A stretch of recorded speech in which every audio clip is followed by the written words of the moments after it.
Otro de los temas importantes que va a analizar la Asamblea Nacional precisamente el día de hoy, martes, tiene que ver con la Ley de Reparación de Víctimas. ¿Cuál es su contenido? ¿Qué busca este proyecto de ley para desentrañar y para hacer un análisis respecto de lo que contiene esta disposición, lo que contiene esta propuesta de ley, lo que contiene este texto? Hemos invitado esta mañana al doctor Lenin Omar Herrera. Él es secretario nacional del Foro Interamericano de los Derechos Humanos. Muchísimas gracias, doctor Herrera. Sabemos que usted es lojano, ¿no? Así es que un saludo a toda la gente suya en Loja. Un saludo a Loja, a mi tierra y a usted, a su teleaudiencia. Estamos aquí para aportar. Usted es un lojano que lleva muchos tiempo ya aquí en Quito. En Quito, pero estamos siempre vinculados a la provincia. O sea, no se ha olvidado de la asesina del Repe. Para nada. Todavía extraño. Para nada, sí. Bueno, sobre el contenido del proyecto de ley, ¿qué opina usted como experto en derechos humanos? Bueno, tuve también la oportunidad de trabajar con la Comisión de Víctimas, la señora Clara Merino, y también hemos estado un poco defendiendo a algunas víctimas, en el caso de un compañero nuestro, incluso del doctor Fernando Vélez de Cuenca. Hasta hoy estamos en la judicialización del caso, ¿no? Como tal, o sea, desde luego es un avance que se dé una ley ya para, de alguna manera, tener un instrumento jurídico que podamos hacer uso para que las víctimas, sobre todo familiares, víctimas y de quienes sufrieron estas agresiones físicas y de todo género en gobiernos y sobre todo desde el poder, es un avance, eso hay que verlo desde ese punto de vista positivo. Sí, la gente se pregunta por qué recién ahora, si ha habido tanta violación a los derechos humanos. Vea usted el caso Restrepo, el tema Consuelo Benavides, que dicho sea de paso, ¿no? Dentro y fuera en televisión nosotros coadyuvamos y ayudamos a descubrir quién asesinó a la profesora Consuelo Benavides, porque lo que dice precisamente esta ley de reparación de víctimas, más o menos se va a tomar en cuenta aquellas que han sufrido desapariciones forzadas, torturas, detenciones, etcétera, violaciones a los derechos humanos entre el 4 de octubre de 1983 y el 31 de diciembre del 2008. Así es, sí tiene esta deficiencia a mi modo de ver porque las leyes son generales.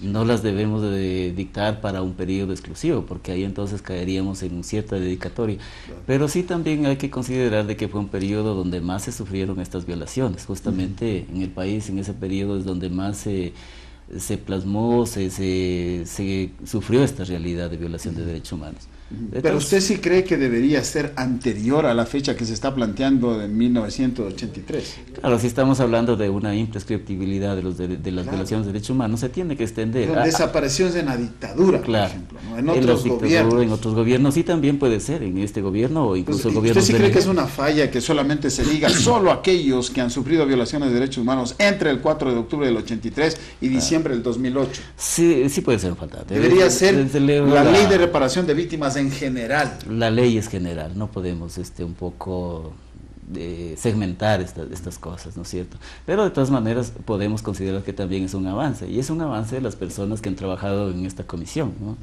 De parte también un saludo para esta gente que ha trabajado. Entonces es fruto de ese trabajo, de ese esfuerzo.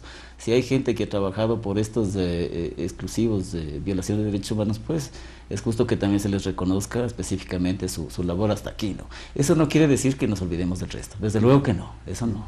Claro, no tiene que haber perdón y olvido para esos casos, ¿no? No, pero cuando ya se están poniendo estas fechas no deja de ser preocupante. En todo caso, el presidente de la República, como todos sabemos, ha emitido una objeción parcial y ha dicho, entre otras cosas, estamos revisando el documento, de que los crímenes de guerra, de lesa humanidad, los delitos de genocidio, pues no tengan prescripción, es decir, que sean imprescriptibles y que tampoco haya o sean sujetos de amnistía. ¿Qué piensa usted? Así es. Bueno, esto no es una idea original del señor presidente de la República. Esto ya está consagrado en instrumentos jurídicos internacionales. La misma Corte Penal Internacional prevé ya esta imprescriptibilidad de acciones. Es decir, se habían olvidado los legisladores y quienes estaban trabajando en este proyecto de ley. Sí. Además, yo creo que no debe ser en esta ley. Esta es una ley de reparación de víctimas. Debe ser tipificado en otro instrumento de carácter penal. Puede ser el Código Penal, puede ser algún otro. Pero es una cuestión específica donde se va a hablar de la reparación de las víctimas. Sin embargo, no está de más, desde luego. Sí, también el presidente de la República en este veto parcial dice que en los casos que haya lugar a indemnización por los daños materiales o inmateriales que se produjeran a consecuencia de las graves violaciones a los derechos humanos documentados por la Comisión de la Verdad, el Estado ecuatoriano efectivizará el pago de dicha indemnización, ya sea en cumplimiento de lo establecido en el acuerdo de indemnización al que pueden llegar las víctimas con el Ministerio de Justicia o en cumplimiento de lo ordenado en sentencia ejecutorial. Este es el punto de vista del presidente. ¿Cómo mira usted esta situación? No olvidemos que en sentido estricto no hay reparación, o sea, no podemos reparar un delito, un atentado contra la vida, contra la integridad física, contra el daño emocional, psicológico y toda una serie de vejámenes sufridos por la familia y por la familia, la sociedad en sí misma. Sin embargo, el tema de buscar una reparación, ¿verdad? Sí, sí. Sí, claro, porque en el fondo también lo que dice el presidente de la República es que el Ministerio de Justicia, en coordinación con el programa de reparación, va a tener que reglamentar el procedimiento para acuerdos reparatorios. Están hablando de acuerdos reparatorios. Los montos a pagarse por concepto de indemnización y las medidas para el cumplimiento entre los aspectos, es decir, que esto haga el Ministerio de Justicia. Y vale la pena recordar a la audiencia un tema muy importante. Por la desaparición de los hermanos Restrepo, el Estado ecuatoriano, pues se vio obligado a pagar como indemnización $1 millón, ¿no?, que fue la sentencia de la Corte Interamericana de Derechos Humanos, igualmente por el asesinato de la profesora Consuelo Benavides. Aquí se está hablando precisamente de programas de reparación, de acuerdos reparatorios a través del Ministerio de Justicia. ¿Cómo funcionaría esto? Ya. Yo no creo, o sea, no estoy en acuerdo de que sea el Ministerio de Justicia quien haga una reparación. Hubiera preferido mejor que sea la Procuraduría General del Estado, que es el ente que responde por el Estado mismo, ¿no es cierto? Corre el riesgo de politizarse o de estar a los arbitrios de cualquier gobierno o cualquier ministerio o ministro de justicia de turno. Es una debilidad que yo creo que debe subsanarse, porque finalmente, ¿qué hacen los ministros o las entidades públicas cuando se ven en una cuestión de decidir? Consultan de nuevo al procurador, y la consulta del procurador sí tiene efecto de vinculante, obligatorio. Sí. Es decir, directamente debería ser la Procuraduría General del Estado. Creo que en este caso debería ser. Y no el Ministerio de Justicia. No el Ministerio, porque recuerde usted que los acuerdos que se han logrado en otras instancias, creo que en la Comisión de Derechos Humanos, ha sido el procurador quien ha estado justamente representando al Estado. Cuando hablamos de ley de reparación de víctimas, pues vamos a reiterar en esta palabra, ¿qué es víctima? Bueno, somos todos, la sociedad sobre todo, la familia, es la persona que sufrió, como digo, no se puede reparar una cosa, o sea, no se puede reparar solamente, digo yo, no solamente hay que reparar a quienes han sufrido, por ejemplo, asesinatos, desaparición forzosa, luego ha habido violaciones de los derechos humanos, tortura, detenciones ilegales, que es otro de los temas importantes. Entonces, ¿quién va a calificar de que precisamente esta persona o sus familiares tienen acceso a este acuerdo reparatorio a través de esta ley? ¿Cómo se va a establecer eso? Entiendo que va a hacerse un reglamento, ¿no? Se tiene unas ligeras ideas, pero se puede guiar por las sentencias ya de reparación o digamos, de indemnizaciones que ha dictado ya la Corte de Derechos Humanos de Costa Rica, de San José. Es decir, ya hay un procedimiento, unas guías que se pueden ir estableciendo. Más o menos lo que sí habría que ver las cuantías que se van a dar, o sea, son totalmente diferentes, pero tiene que en lo futuro buscar ese oriente, buscar la mejor forma de protección a esas víctimas, ¿no es cierto?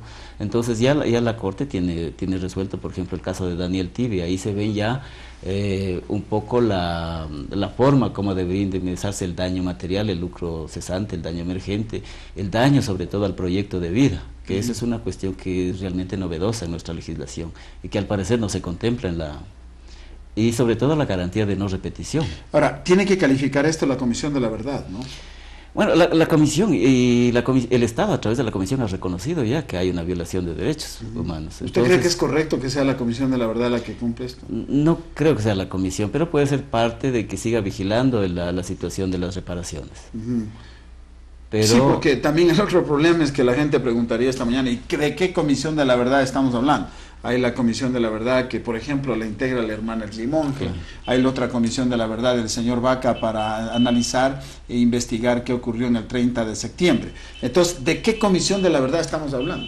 Claro, en todo caso, o sea, si estas comisiones son constituidas o formadas desde el Estado, es el Estado mismo que ha reconocido, no es la comisión ya. Claro, es decir, el Estado tendrá que conformar esta Comisión de la Verdad, y si usted debería ser la Procuraduría General del Estado, en todo caso hay muchos cabos sueltos todavía en aplicación de esta ley. ¿Qué opina usted? Estaremos pendientes de que se vaya cumpliendo, de conformidad a lo que más se aproxime a garantizar un derecho, en este caso el derecho a las personas que han sido víctimas de violación de los derechos humanos. Sí, yo creo que hay que defender los derechos humanos, y la palabra es muy amplia, es decir, va desde, por ejemplo, una detención ilegal en este país en donde se está abusando mucho de la prisión preventiva, por ejemplo.